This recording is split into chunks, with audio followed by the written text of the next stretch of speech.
Everybody, we are back. It is Tape Don't Lie. It is your favorite Raiders podcast, favorite Raiders channel, favorite Raiders breakdown, whatever you want to call it. You guys already know, right? Make sure you subscribe. All right. Make sure you hit the like button on YouTube. Make sure you hit the like button. If you don't like it, hit the dislike button. You know, if you don't like it, leave a comment. Right, leave a comment if you don't like it. If you like it, leave a comment as well. So if it's your first time here, make sure you hit the subscribe button. Right, subscribe. Make sure you go to iTunes and go ahead and subscribe there to Silver and Black Pride podcast. You can check us out there if you want the audio version of this. If you enjoy the audio and you can paint the picture of what's going on in your head, definitely follow there as well, and we're on Spotify as well there too, and check out and download. Also, follow me and BD on Twitter, of course, at BDWilliams18 for BD, at the Mark John NFL for me. BD had the easy week because everybody loves defense and nobody wants to talk scheme with BD. So everybody wants to talk about throws and how far a throw should go and how perfect it should be with me. Yeah. So, the Raiders lost, obviously. Last thing, make sure you guys go to Manscaped, discount code TDL, 20% off all Manscaped products. Make sure I didn't forget that. So, it was a loss. I felt a little better about the game after watching the film. It was just frustrating. A lot of frustration for me, a lot of missed opportunities that they had, some good plays cooked up and they just couldn't execute them, or either a line miscommunication or something stupid happens, or a penalty or whatever. I thought I still think the Raiders have to figure out who they want to be. If it seems like they're a deep passing team, I guess they kind of carry that off from last year into this year. But I think they got to get a little more creative in how they attack people deep. And they have more stuff in the bag. I don't know if he's holding it, which it's okay if he is. I'm not mad. Go ahead, hold it. Hold those plays until we'd have a tough end to this year. So maybe holding on to some of those concepts might help. But it was interesting performance for me, man. I just felt like they could have won that game if they showed up. But they didn't show up. How much do you think, though, the Rams have had a hard time, the Chargers have had a hard time stopping the run through 3 weeks, right? And so I just feel like that was their game plan, right? Mm-hmm. Going into this game, we're going to run it on them. That's Gruden's thing. He's like, okay, this is what they don't do good, so this is what we're going to do. And it feels like, that not working so quickly, them having to readjust because literally they couldn't run the ball. They weren't gaining any traction on the ground, right? Yeah. So how quickly that game plan just got ruined, turned on its head. I think that, the Raiders kind of were slow to adjust, obviously, because they didn't start scoring until the second half. Yeah. The run game idea wasn't bad because, I'm going to show that a little bit. I think the box matchups, the Chargers came out to play the pass. They really didn't come out to play the run again. So it wasn't really a bad decision. I think a lot of it was, Jacobs is hurt. A lot of it, they're just not executing in the run game right now, run blocking. But there was some opportunities for them to run the football that I think they should have took advantage of, but they just couldn't, at this point in time. And I think a lot of it, Jacobs is hobbled. I still think if Peyton Barber, which, him running back that first kick and then him getting hurt in the first kick, I think that kind of hurt the game a little bit too, because I think he could have gave them a little bit more in the run game, just from a cutback standpoint, fresh legs, cutting back. Those type of things. I don't know why he's returning kicks. They need to figure that out. If they ain't got nobody to return kicks, they need to bring somebody up that can return kicks. That's not. You just can't be putting your backup running back, knowing that your running back is hobbled, putting your backup running back in there to return kicks when he's not even a fast guy. And Peyton Barber's has Peyton Barber returned a kick before? It's.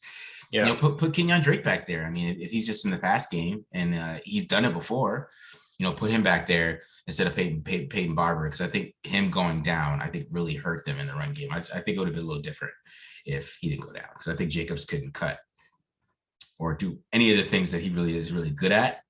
And I think that affected the run game a lot. But the Chargers came out to stop them for the pass, which they did very successfully. I thought successfully yeah, stopped. yeah. I think the Raiders adjusted later on, and found ways to get more time to the places they wanted to exploit. But I mean, I would go over that more in the Carfax a little bit. But they wanted to exploit certain parts of that defense, and they just couldn't because they didn't have time. So I think the game plan should have been, let's kind of, get some completions, let's move the football a little bit, and then maybe later on we can start to exploit some of those things that they saw that they could exploit on tape, especially with the way that their safeties play and the way they rotate. They saw that they could run some posts on them and get some big plays, and they tried. But it's, when your quarterback's running for his life before the deep play can develop, or before the coverage can open up, there's nothing you really can do about it. So is that what you're breaking down for us today? Yeah, I'm doing the pass protection and the run game. I'm not going too much into that. I'm set up for the passing offense because I gotta save me some material, PD. I gotta save me some material for Friday. So because it was a good game plan by the Chargers, because the Chargers, their decision was, okay, this is a deep passing team, right? These guys throw deep all the time. Everybody's excited. 8 times a game. Yeah. Everybody's excited about it. Yeah. The Chargers are like, okay, you throw it deep 8 times a game. Let's see you do it against us. And that was their game plan. They kept everything in front of them. They weren't letting anything get beat deep, but there was a way to exploit them deep, but it wasn't going to be like on go routes or things like that, or the type of routes they're running where they're doing post wheels and they're switching and stuff. Like, no, the Chargers were going to be able to man match that and switch with it and do things like that. So it made Carr hold the ball a little bit longer than he wanted to, and made him have to check down a little bit more than he wanted to, I think, too, as well, early on. But it's just, that when you're a deep passing team, and that's what you do. Teams like the Chargers that have really good schemes to stop deep ball, it's going to be tough sledding going into that game. And that's why, they wanted to run the football, but I still think they have to, they have to do some other things, because they got another man match team coming up this week. Same scheme. It's another protege of Fangio, just like Staley is. So they have the same scheme coming up. So, they usually do well against the scheme. I know Staley's he's a little different animal with what he does. He's just a little different. He's just a little bit of a, it's just like small things that he does that you could tell that, they were prepared. Like, they're probably one of the most prepared teams I've ever seen for the Raiders. They were prepared for everything they did. Offense too. Their offense. Yeah. We're going to get into it. Yeah, they're prepared, bro. Raiders got outcoached. Yeah. Straight up. That's basically that sucks. It sucks because this is Brandon Staley's first year, and he's already with players that he didn't even decide on or choose or anything like that. Maybe a couple free agents, right? He chose the coaches around him. I think picking Joe Lombardi was genius. I think that's a perfect fit for Herbert, for his game and how he plays. I think, he's going to run the defense. He just lets Derwin James really do whatever the hell he wants. And, Derwin James is all over the field. Sometimes he's the high safety. Sometimes he's the low safety. Sometimes he plays everything. Nickel. Sometimes he's everywhere. It's like he got to pick on Darren Waller. Then he's guarding Darren Waller 101. He's everywhere, and then, he knows how to set up rushes, like they're getting one-on-ones with Bosa the whole game. It's a lot of things that, like, Vic Fangio, it's his scheme, but Staley's added his own, signature to it, which I don't think, the Bears guys could be able to duplicate what Staley does. That is like, Derek Carr made the comment that, it was like an emotional game for them because, after the Joey Bosa thing back and forth, it was an emotional game for them, right? And that comment was interesting to me because it really felt like that. I really felt like the Chargers came to, like, we're the kings of the AFC West. Like, that was like this is like their game, So I wonder how they're going to play next week against the Browns. I know Staley's, you made that comment about the Chiefs game, but I saw that this is a division game, and they came like with, I guess they came to, like, punch the Raiders in the mouth and prove that we are finessing. You think you're the physical team. We are the physical team. And I think that was kind of like their message. That was the message that Staley, and I think that's like his philosophy too. I mean, because even hearing him talk about running the football, he talked about that, the physicality that comes with it. You know, it's not just about like play action. It's about, we want to show you that we're more physical than you at some point in time, you know? And I hate that guy already. That's why it sucks to be a Raiders fan right now. I hate that dude, man. It's not even about Herbert anymore, man. It's me as that dude. I hate that guy, man. That's gonna be tough. So why don't you just jump into your segment? You know what I'm saying? Talk to us. You said you're going to do some run blocking. Yeah, I'm doing offensive line all together. So I'm doing pass pro, and run game. I know a lot of people have questions about like, how can this team get better? I think we saw it in the second half of what's the fix to this. All right, I'm going to talk about a little bit some of these rumors on the back end, which we'll talk about it on the back end of this. But I thought the game plan in the second half and why they're able to move the football was what they should do. All right, to be honest. So let's go ahead and check this out. Let's start with the run game altogether. The run game is just non-existent. You had a good game against a really bad run defense of the Dolphins. You figured that they would be able to duplicate that. But like I said, Peyton Barber got hurt. And, Josh Jacobs, he just struggled, okay? So, the Raiders have been running a lot of mid-zone. I mean, not full outside zone, kind of like its cousin, ugly cousin. He's going towards the C gap instead of the D gap. And you kind of see how this works. It's still the same run though. It's the three-way. You got the bend, which is the cutback. You got the bang, which is take the lane, or you could bounce, right? So you kind of see this here. I still think Andre James should go up to the center, but you see that the bend or the cutback is there for Jacobs. He takes the bang, right? I still think that's the first play of the game. I think he should have took that cutback, but you don't know. Maybe he can't juke this one right here. So this is the second play of the game, okay? So we're talking about these looks, right? So Derek Carr checks into this play. He checks into this run, okay? And you can see why. He's got 3-4 guys that are a wide alignment, and he's got one linebacker. This is 5-on-4, okay? Right? Even 5-on-5. But I don't know what Colt Miller done. I don't know his assignment here, but I mean, he's just blocking nobody. But I still think Jacobs could have just took that straight lane, saw it, and went up. He didn't, right? So I think there's a little bit something wrong with Jacobs too, for the way this offensive line was playing, okay? So then we got this one here. It's the same thing. This is inside zone lead. Leatherwood loses, right? You see him on the ground, but Alex Ingold picked it up. I still think, Jacobs could at least like try to hop over Alex Ingold there and make something happen out of that. But I still think that he, had a decent game, because I mean, like I said, it was open for the run game, was open for them all game. I still thought he had some decent runs in there. You'll see inside zone there, see inside zone slice once again, where he's able to, get some good yards here, find the hole, see less patience, burst through the hole, get 6 yards, help set up a touchdown. So I thought in the second half, they played a lot better. So short yardage was a problem for the Raiders this game too. So we're gonna go over the segment where right after the face mask for Hunter Renfrow. So we got 1st and 10 here. They get 5 yards in this, but they could have got more. Alec Ingold misses that block. It was a good block by Simmons to get in the second level. Got 5 yards. So then we got inside zone lead here, right? This looks like it's going to be a big hole, right? So as I'm saying, there's a lot of runs, but Colton Miller loses his block, plays blown up. So all it took was one, right? Colton Miller blows his block up. All it takes is one. So this play was kind of key to me. The Chargers are in a bare front. So they were ready for this inside zone slice, this split zone game. So they're in the bare front. And what this does is it makes Foster Rowe have to block 52, frees up 44. Nothing there, right? And then it's 4th down. And after that, there's nothing. So, I mean, the Chargers were prepared for everything, sometimes, but the Raiders were sometimes it was just ugly. So see, Illuminor, he's expecting Andre James to make this ace block, but he's on the ground. I don't know why he's on the ground. You guys may figure it out yourself. That blows up the play, 4th down. Right, we'll see it here one more time. This is right after a big pass by Derek Carr.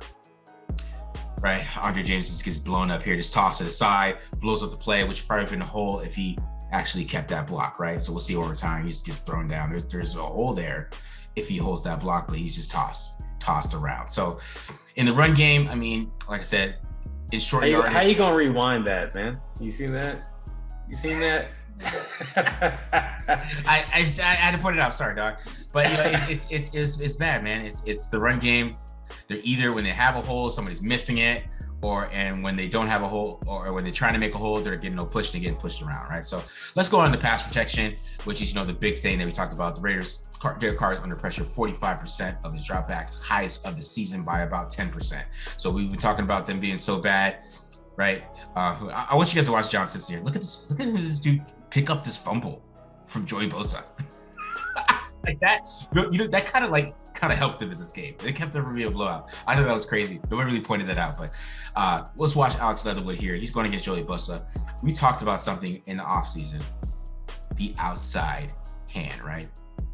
That one hand type of thing that he likes to do. And we talked about it getting cross-chopped. And we see it here again, quick chop, right to the quarterback, fumble.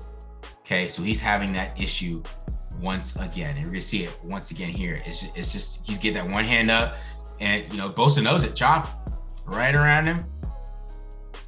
So he still has those technique issues, guys. And you see, look at Colton Miller, just textbook. Look at that bend, dude. That dude's 6'9".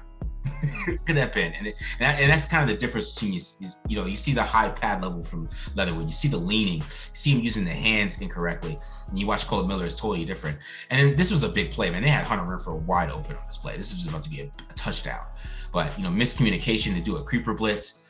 I still think he's holding him. I don't know. You guys tell me, is that a hold? He's holding him, right? I don't know. You guys let me know in the comments. But that's a hold to me. But that blew up the play. Miscommunication. I tell you, the Chargers did that a lot. They did that a couple of times, bro. They were holding people. And see here, this time Andre James gets blown up, right? Just bull rushed. Derek Carr has to get out of the pocket. That was the only pressure that they gave to Colton Miller. I don't know what that was about, but the Raiders adjusted. They added a chip block. Greg, guess what that happened? Guess what that did, guys? Watch. Oh, they could throw deep, right? Pass interference. Next thing you know, they're down here. And this is probably the best performance the pass protection did in this game, which I really liked. They got some pancakes here, right? They're getting beat up all game. Let's just throw these dudes on the ground. And Derek Carr with the dime right to, I'm not gonna say a 5-yard pass to dime, but a nice throw. And then we got the max protection play action. It's crazy. Max protection play action. Look at all that time he's got. Another deep pass. So, I mean, it seemed like a simple fix to me. I mean, and they adjusted it like, oh, let's get some chip blocks here. Let's chip block. And they got a deep pass interference all the time in the world. And then we got, that was just a good play. It gave him confidence. I think the chip blocks and all those things, it gave him confidence. They really didn't have as many pressures in that third quarter as they did in the other parts of the quarter. In the other quarters, I think the first half they had like 8 total, 8 or 9 or something like that. In the third quarter, they were pretty under control, but there was a lot of help for Leatherwood. There was a lot of chipping, a lot of those type of designs. The only thing that could be a negative from that is that who chips, right? Is Darren Waller chipping? Like you saw Darren Waller chipping, takes him out of the route. Willie Snead. He's the chip man. Is that the chip man? Willie Snead, right? He can be late, okay? He's a check down specialist. Check down specialist. But I think that's the only negative part of chipping is that it was Waller a lot. I like it. I like the chip because if you're a defensive end and you got that wide alignment, like you're like 3 yards away from like outside the tackle, and all of a sudden like you get up and you get smacked in the face by a tight end. You know what I'm saying? Like it changes your whole game up. If you're having to like constantly worry about, like a guy who's actually is your size smacking you when you're not looking, like that gets in the head. So I like it in smaller doses, and obviously you're going to ask a tight end to chip a defensive end a lot more often than you're going to ask a wide receiver, maybe Foster Moreau can get in there too on that. I like that strategy. Let me ask you something though. Okay. last time Raiders went up against a scheme like that, I'm pretty sure London 2019 season, Yeah. right? Against the Mhm. Bears. Yeah. Or Yeah. even the Broncos. I mean, they play the Broncos twice a year. Yeah, they play the Broncos. Yeah, I don't know. Something has changed for Fangio. Gosh, but like when it was like when that scheme was operating well, I should say. The reason why they were able to like dominate the Bears was because they were running the ball so well. Mm-hmm. And you're showing me this, like this footage of the run. And I'm just seeing wide zone. Is it like, are they doing any? I can't remember seeing any tosses.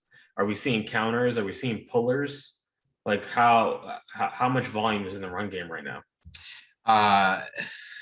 Not a lot of volume. Not this game. This game, it wasn't a lot of volume. I think the last game there was when they had Barber. That goes back. Jacobs just not a power guy. You can even see it that sometimes, his vision isn't the best, isn't the greatest. And he's usually better at those zone schemes and finding cutbacks. But if he can't cut back, maybe he feels like he can't cut back right now. He just has to go forward because he wasn't making guys miss in the open field either. Usually, like he does when he gets checkdowns and stuff like that, he wasn't making guys miss. So with that, it's tough, because Andre James can't run gap scheme.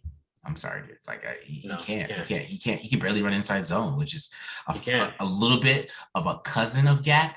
I think inside zone is more of a cousin of gap than outside zone is. So there's a little bit of a gap scheme inside that, and even he's like he's blocking the wrong guy. Like to me, it's like you see a zone in front of you, like this is zone, like there's nobody in front of you. Like why force yourself all the way to go block another guy, like where you have to turn sideways, and then you're turning sideways, you can't even get up to the linebacker by the time he gets past you. So it's like a technique thing for me. Like you have to, you're playing center, you got to come out like looking for. You just don't block somebody. Like you just the zone. You block a zone, not a player. You know what I mean? That's kind of like that guy's not in your zone. The linebacker, even if you watch a design of it or like watch somebody draw it up, it's always like a lean thing. It's like never like a inside zone is never like a forward like movement thing. It's more like always a lean type of thing where like it's the guy comes back, the center is supposed to come back or take that guy, and if there's nobody in front of you, that's when you go up, bro. You got to go to the second level. I don't get it, but that's my problem. Like he's just not executing anything correctly. I'm not seeing a lot of these guys get to the second level, it seems. Yeah, not at all, really. Not at all, really. Even the Chargers were holding. They did that all game. Yeah. There's times like they would run zone and like they would grab somebody. The dude would grab him, and then the I think there are some special rules about that are in the rule book. You know what I'm saying? Free block zone, all that stuff. So it gets a little murky, honestly. No, I think refs just don't look for that, bro. They don't look for that. They don't look for defensive holding. They're looking for offensive holding. That's like the most rare call. Right. Call. Yeah, defensive line holding. Yeah, I never hear that call unless it's like blatant. That's just Johnson should just fell. He should have just like fell or something. Like put his arms out. They're not used to selling it. It's selling, bro. They're not used to. Next time they play them, they should though. They should start selling that stuff. Right. Start selling it. Like, oh my God, I'm getting pulled out. But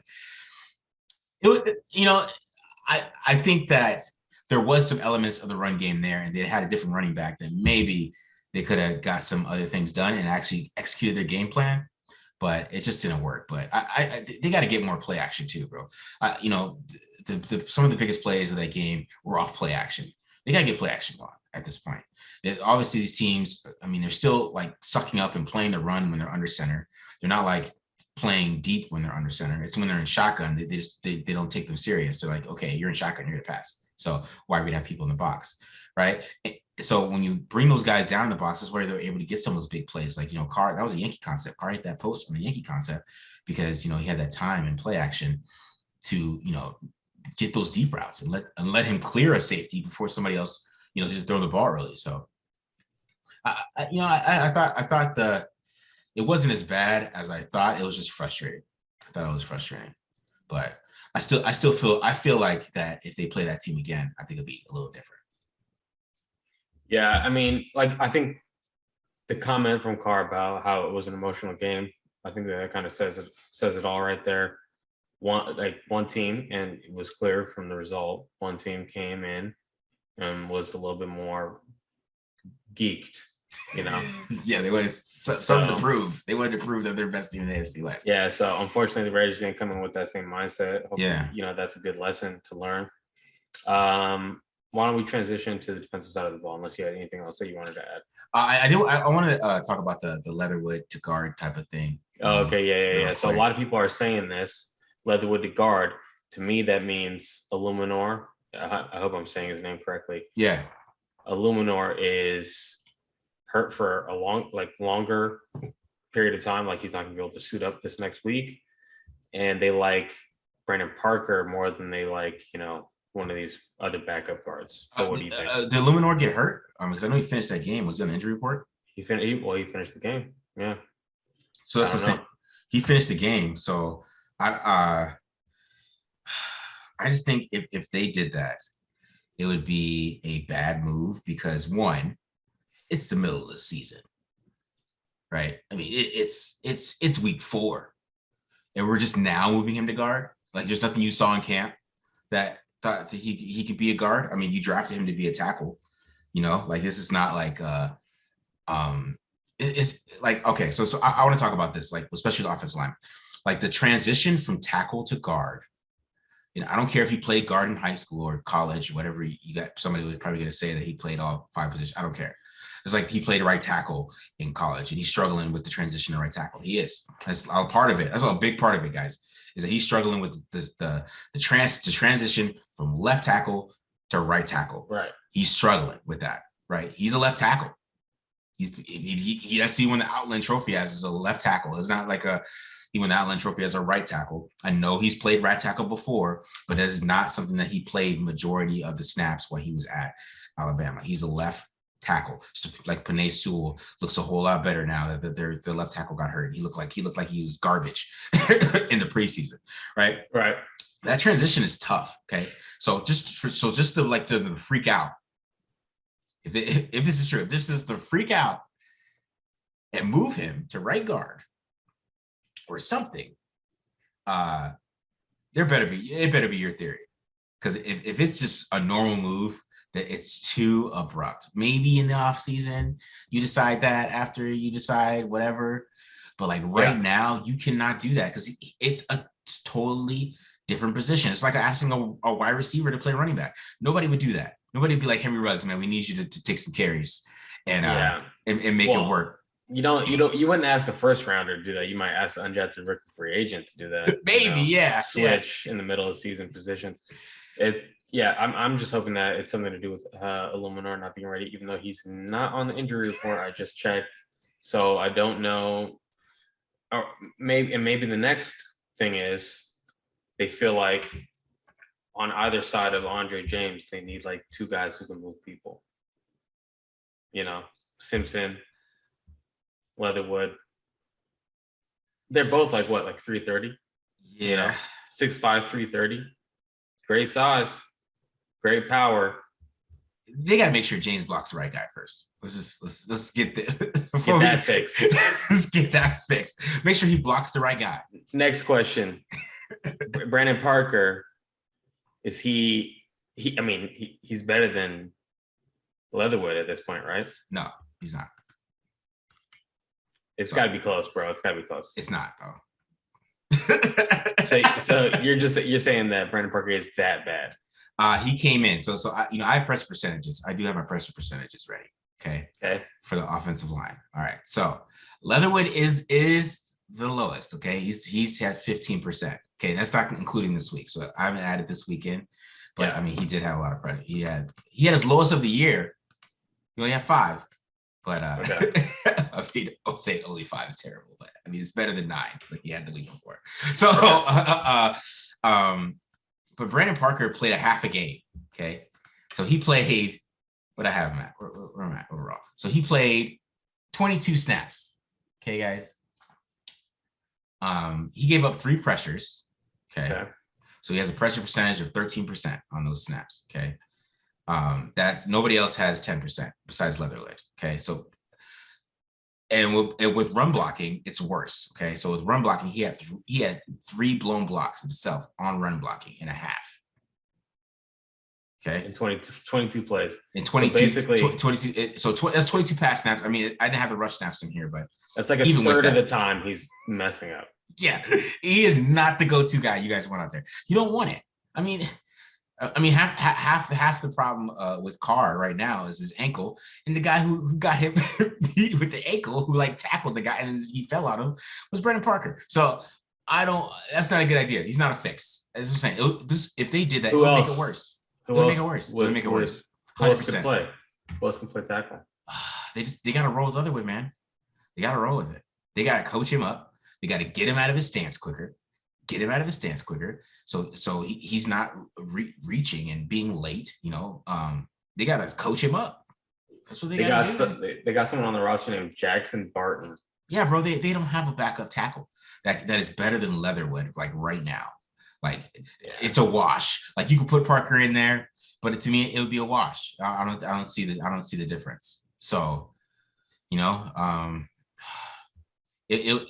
be a bad move, in my opinion. It would be freaking out, and I think they should freak out. Okay. Yeah. All right. We'll see. It's interesting. We'll see what happens. It would with make Leatherwood it worse, man. And I hope Tom Cable is a smart enough O-line coach to know that you can't change a guy's position in the NFL. And it has to be like an emergency, not like just like in the middle of a game, not like, okay, that's what we're gonna do from now on. You're playing guard now. No, that's not work that way. Is he gonna be able to pick up blitzes from inside? It's gonna change the rules a lot, yeah. But they seem to think he's a real smart guy. So support for this episode of Tape Don't Lie is brought to you by Manscaped, the best in men's below the waist grooming. Manscaped offers precision-engineered tools for your family jewels. Manscaped just launched their 4th-generation trimmer, the Lawnmower 4.0. Join over 2 million men worldwide who have trusted Manscaped with this exclusive offer for you, 20% off and free worldwide shipping with the code TDL at manscaped.com. That's TDL at manscaped.com. I think that it was good. It was right that people had questions about the offense. I think that their stumbles early on, had a big impact on the way that the defense ended up finishing the game, right? But you know what? There was some other things that we could talk about here. How I think they out-schemed them on the from the offensive end. Now, they are in base personnel and they're just in a standard cover 3. Everyone knows cover 3, you got to work those seams. And when the curl flat player is KJ Wright, you don't have to worry about him carrying that too vertical. Okay, so they adjusted. They started playing man match to the backside, but that puts Corey Littleton in a tough spot to get to that flat. Knowing that, then they go, okay, so let's zone this up, give some Corey Littleton some help to the flat, but then they go right back to the seam, okay? Always a step ahead of them, okay? Struggling to figure out what they're gonna do on the backside, okay? Now again, we're on the backside, they're gonna get into a little blitz, they go back to man coverage, okay? Watch what happens, Corey Littleton gets, that rub. First down, big play, okay? They go back to zone. They're going to run some, they're going to do a change of strength motion. Nate Hobbs, he has to become a linebacker right now, okay? Eyes in the backfield. This is just a great call. Great call. Watch the change of strength motion. Everyone has to bump over. You see Nate Hobbs, he puts his mouthpiece in because he knows he's got to bang, but he gets caught looking once. It happens, okay? But this just goes to show you, okay? Now, all right, so zone didn't work. Let's go back to man, but this time they get a matchup with KJ Wright. So it was just all game. all game. They were in the perfect call for whatever the Raiders were in. They got completely outcoached. It was a cat and mouse game. And people had some questions about this one. I'm pretty sure everyone's telling Jonathan Abram, back up, watch that seam, and then they hit him with that flat route right there on the 4th and 2. And you know what? They also did a good job scheming up Denzel Perryman. So they got a 3-over-2 on both sides, but that just means Denzel Perryman's man-to-man in the middle against a tight end, a 6'8" tight end. That's just a matchup issue. And then this time, they're in man coverage again. He's one-on-one, and to his credit, I mean, he contests his catch, but still, he's given up, vast majority of passes that are targeted to him. Now, stopping the run was an issue. Okay, we're going to see sometimes the gap fits got a little, shaky here. We see an inside move from Quentin Jefferson. They like penetration, but that allows an offensive lineman to get up onto the linebacker and onto the second level. When you have a penetration style of defense, that's kind of what happens. Holes open up. Sometimes it's a splash play for the defense, sometimes it's not. This time, check it out. We got a little pump fake, draw, and it turns everyone into pass rushers. No one's stopping the run. Bunch of missed tackles. There's a damn draw anymore. They ran a lot of draw because they know that the Raiders have a hard time stopping QB scramble, so they just did the draws as well. Check out this play, though. We got two big guys in the middle just getting shoved backwards. I showed you it from the sideline angle so you could see just how much room they gave up. Like Marcus was saying, these guys wanted to make a statement. We are tough. We're going to bully you off the ball, and that's just what they did the entire game. Definitely by far the Raiders' worst run performance. And you just saw as it progressed, it wore down on this defense, and they could not, put this team away in the fourth quarter. But let's talk about Amik Robertson. Okay, Amik Robertson had low key, almost a breakout game, you could say. Raiders are in cover 5 right here, and Amik Robertson needs to stay on the upfield shoulder in this cover 5 call, and he does a great job not panicking, staying under control. I love how patient he is here. He knows, okay, yeah, if he's running flat like that, he can catch it, but I'm going to tackle him short of the sticks. Great situational awareness, great play to make a stop. And then this time he's in press, just does like that's teach tape press technique, right? If you're watching it, he just cuts the guy off with his feet, pins him to the sideline, gets his head around, plays the ball in the air. Amik Robertson, I like him on the outside. What can you say about Amik Robertson? He's a gamer. He got out there. He competed. He was feisty. He did some good things in this game. I'd like to see a bigger sample size. But going back to the run defense, I think, the Raiders,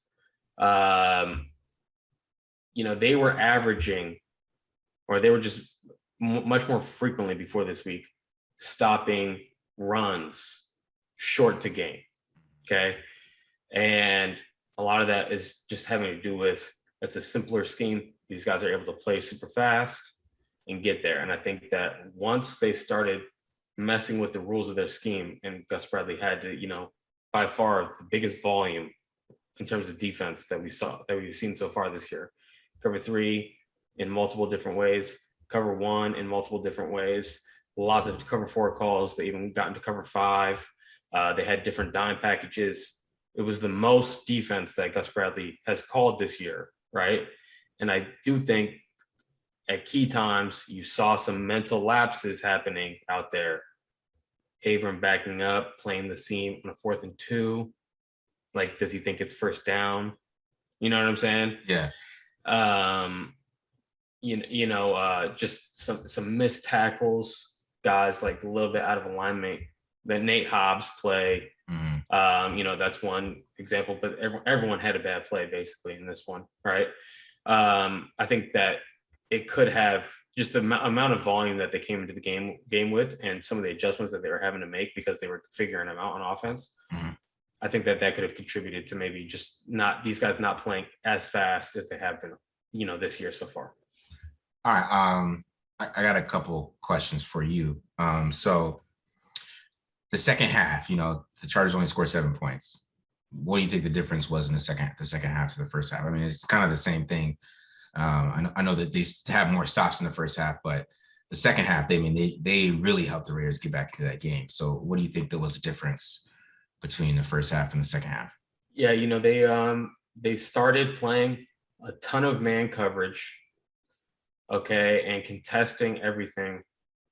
Eventually, when they scored their 28th point, the touchdown in that second half, they were starting to figure him out a little bit, and being able to adjust.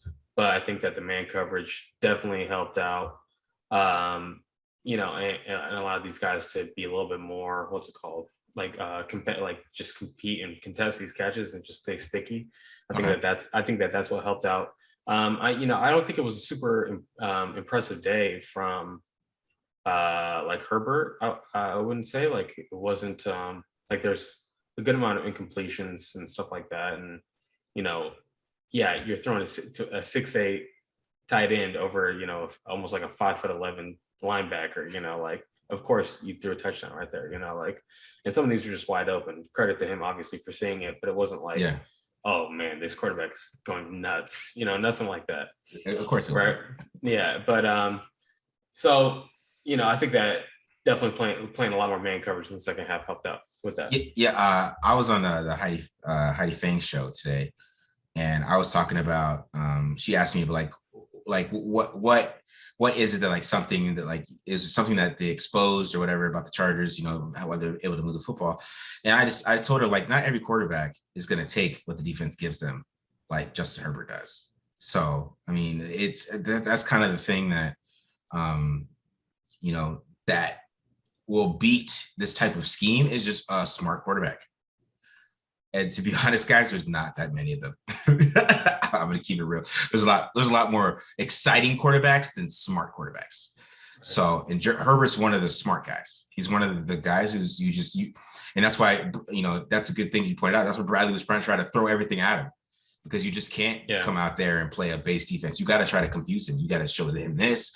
You got to show him different things. And, that's probably, they probably showed, you probably experienced this a lot more, but they probably showed a more of the same cover 3 look, but it ended up being man. So then Herbert probably holds. I'm disappointed, honestly, with the disguise. Yeah. Based off of what I've seen, in previous years. Yeah.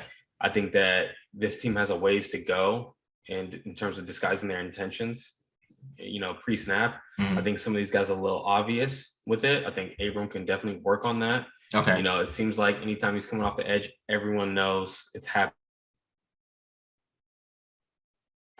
His body language is just I'm coming. You know what I'm saying? Okay. And I think he needs to just play a little bit more cooler out there. Okay. You feel me? So I'm not super Hobbs lines up in the same exact spot every single time. There's no deviation for him at all. So I think that some of these guys on the interior, and that's really where that's what's going to make it confusing. The corners switching it up and being off and being pressed and being in a half turn and being at 5 yards, that's not really going to affect the quarterbacks that much. Yeah. It's where the safeties are lined up, where the nickels lined up. If we're moving around a little bit more, I think some things that Eric is doing, or perhaps being coached to do, obviously, it's a joint effort between him and the coaching staff. Some of his alignments, it's wait, are they playing cover 4 or are they playing cover 3? So he's the best guy right now disguising, but everyone else is kind of making it a little obvious, I would say. Okay. Yeah. That's the thing, with Herbert, man. He's a smart guy. You got to try to confuse him. And what you're talking about, maybe they came out, they came out base cover 3, which I think that was just interesting to see, because I still think a lot of teams aren't taking Herbert seriously. I don't think teams think about Herbert how the NFL media looks at him, because they're not. The Chiefs didn't take him that serious either. Obviously the Raiders, they came out with some base looks, and he's just too smart for that. You just can't. You have to try to confuse him, and if you get some pressure on him and you start to confuse him a little bit, and make him hold the ball, that's when he starts checking down, and that's when you saw his YPA just go boom at the end of the game, because that's the thing. So just for the next, hopefully by we get to the point where the NFL starts taking him seriously. Like, it's okay, guys. Like, he's smart, guys. He's not gonna just he's not an idiot. He's not an idiot. He's gonna pick you apart if you just sit back there and play what you want to play. I mean, that's why the Cowboys gave him a little fits, because the Cowboys, Diggs was everywhere. You have no idea where Diggs is going. Is he in the middle? Is he over here? Is he as a corner? Is he a safety? He's all over the field. So, he's trying to find Trayvon Diggs, and he's nervous about it. It makes him think. Like, when you're a smart quarterback, it's just like Derek Carr or playing like Kirk Cousins or any of those guys. I mean, Herbert's one of those minds that, if you switch it up, if he thinks it's A pre-snap and then you switch it up to B, he's going to hold the ball a little bit. And I mean, that's the mental quarterbacks until he sees more and more and more and more coverages and gets used to being a pre-snap. That's going to be him for a while. But you just can't show the same thing. He's going to be like, okay, I think that go ahead. I don't think that it's about necessarily like doing a bunch of things. I think the point is just making it look like you're doing a bunch of things. You can run like tons of cover 3, but you got to be disguising as too high, like until the very last second. Don't even close the middle of the field if you're not getting any vertical routes. Just like, okay, we tossed that one, that we made a cover 3 look like cover 4, and we were able to get through it with the entire rep. Like they have to like the best defenses honestly right now. Chargers, we just saw one of them do it. Miami, New England, these teams, they are very tough to figure out what they're like. Kansas City was up there for a while when they were playing really well on defense. It's tough just looking at it from the all-22 and figuring it out. Like, you have to really go through and try to figure out like what everyone's doing to make a call on what a coverage is a lot of times.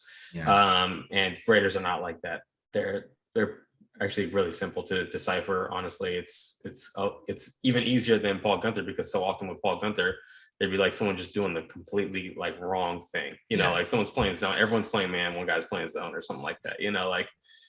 That would happen all the time. So I'm like, wait, what is this? But with Gus Bradley, like, nah, everyone's doing their job and they're just like not doing tons of things for the most part, but we'll see. It worked for 3 weeks. It didn't work for the week 4.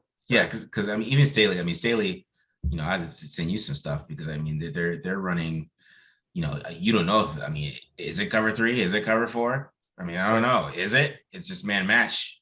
I mean, I feel like they don't even run like a 4 or 3. They just run man match all day. And like, so if Derwin James has no man coming to him, he's gonna go single high, right? And then the guys that come down, some man comes, some digs or whatever. They're man match everywhere. So it's like, is this like quarters? Like, people just call it quarters. Are they playing just cover 4? It's like you never really can tell what they're playing.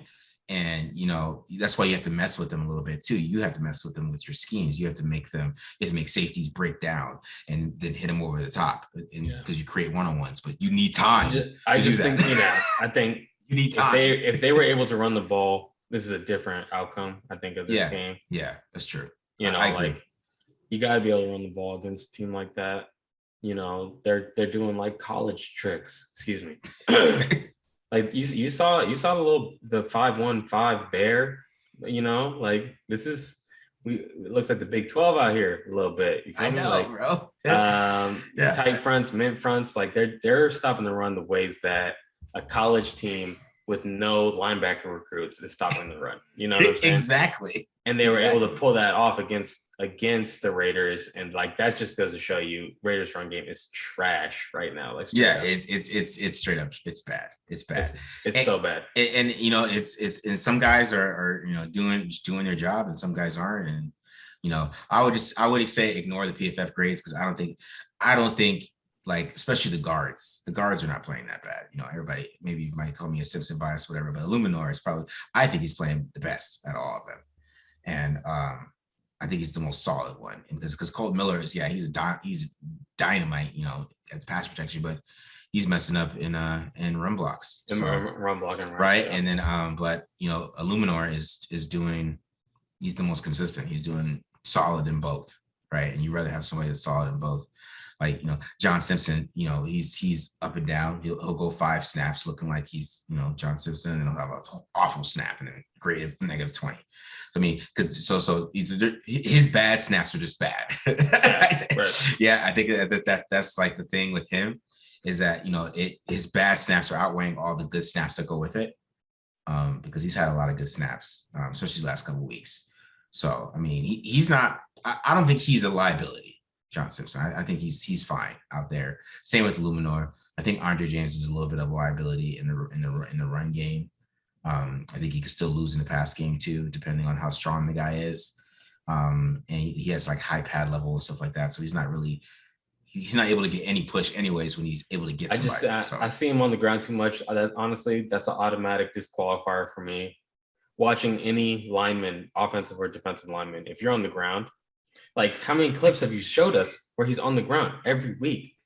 The guy's on the ground so much. Like that's a disqualifier for me. I cannot get on board with a lineman who can't stay on his feet. I'm sorry, I can't. First of all, that's how guys get hurt. That's how guys get hurt. You're gonna put Leatherwood right next to him. Andre James is gonna freaking that's what I'm saying. Like why are we changing Leatherwood? Why are we changing this guy? He's all over the ground. Please don't. You know what I mean? Like the Lions game in 2019, that was enough for me. I was done. I people killed me on Twitter for that. They killed me, man. You got killed. They killed me. You got and I straight up told you that this guy cannot play center in the NFL. I straight up said it. I said it straight up. Watching that tape, like this guy can't play center in the NFL. He's not strong enough. There's no way he's gonna have strength. They need to play Nick Martin, but then 2 days later they gave him the contract. And I was like, damn, man. Just like Nick Martin, if you watch Sounds of the Game, Nick Martin is coaching them on the sideline.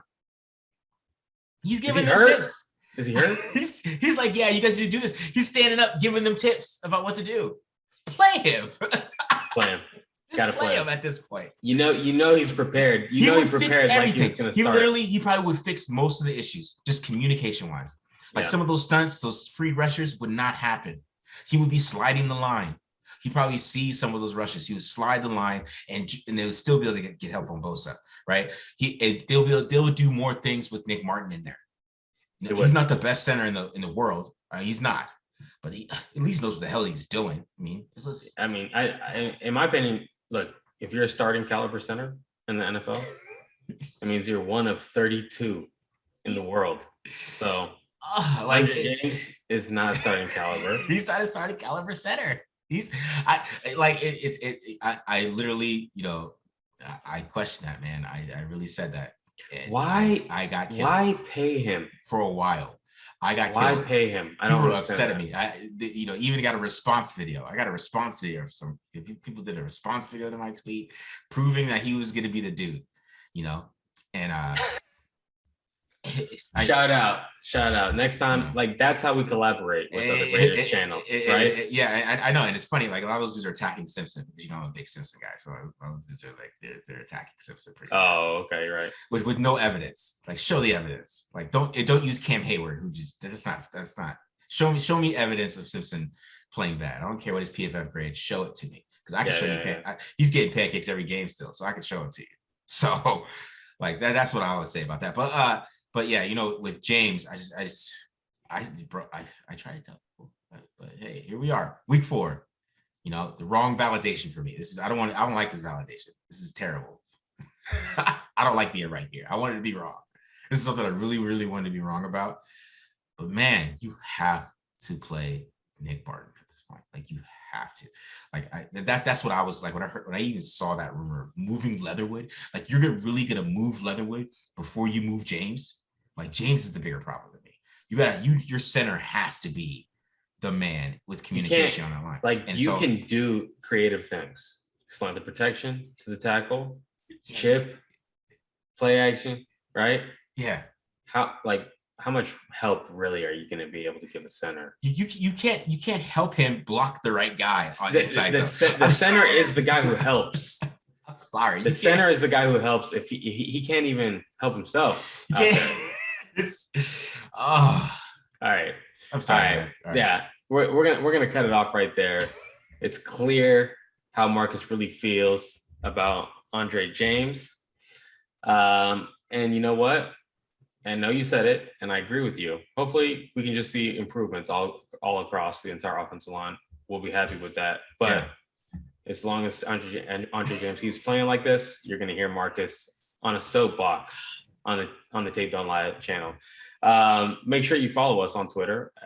Follow myself at BD Williams 18. Follow Marcus at the Mark John NFL. You can add him on Twitter. Ask him how he really feels. Ask him some cool things in the DMs. Marcus he's gonna drop some football knowledge. I answer DMs for you guys. You guys DM me. I answer. Yes, he's gonna answer the football knowledge for you. Also, make sure you pick up a deal at Manscaped into the promo code TDL at Manscaped, and you can have a beautiful bald head just like yours truly. Shout out to Kenneth. I think that's his name. Anyways, that's it for me, guys. Raider Nation, we out. All right. Peace.